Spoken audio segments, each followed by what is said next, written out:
Hello mga kabaday! Nagsasawa na rin ba kayo sa Pinoy food? So for today's video, magluluto tayo ng Indonesian dish naman.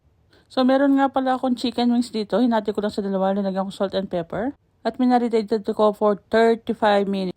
Then meron ako ditong patatas, bali pinirito ko nga pala. Then after nun guys, naluto na yung aking patatas. Sinunod ko lang itong aking marinated chicken.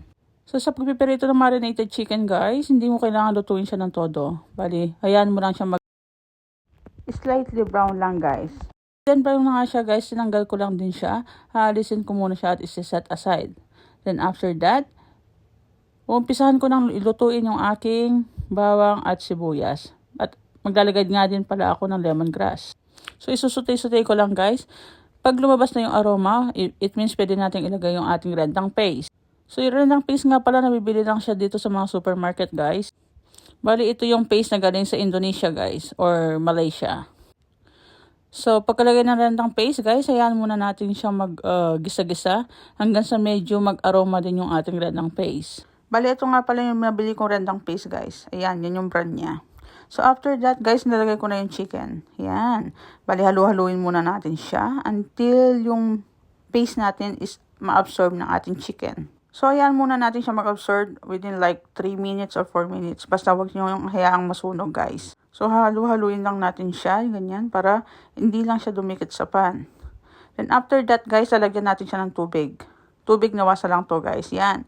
So, nung kumukulo-kulo na, lalagay na natin yung ating coconut milk. So, dahil wala akong fresh coconut milk, guys. So, gumamit lang ako ng nakasachet. So, sa pagkakataong ito, guys, pakukuluin natin siya hanggang sa maging tender na yung ating chicken. So, disclaimer lang, guys. Ito yung way ko ng pagluluto ng chicken rendang, no? Hindi po ako bihasa. Ayan ay nakita ko lang din sa ibang mga nakikita ko nagluluto dito. So, by the way, guys, ayan, kumukulo na siya. So, halo-haluin lang natin siyang konti. Then, we're gonna put our fried potatoes. So, ayan. Lalagay natin yung fried potatoes natin para lumambot din siya at sticky-sticky na yung ating sauce. So, after that, guys, alalay lang tayo sa apoy. Halu-haluin. Huwag hayaang dumikit yung sauce sa pan. So, ayan, guys. So, nag-start na siya mag-dry.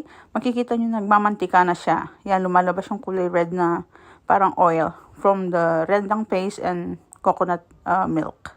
So, ayan. Bali, yan na yung finished product natin, guys. Ito nga pala dried chicken rendang.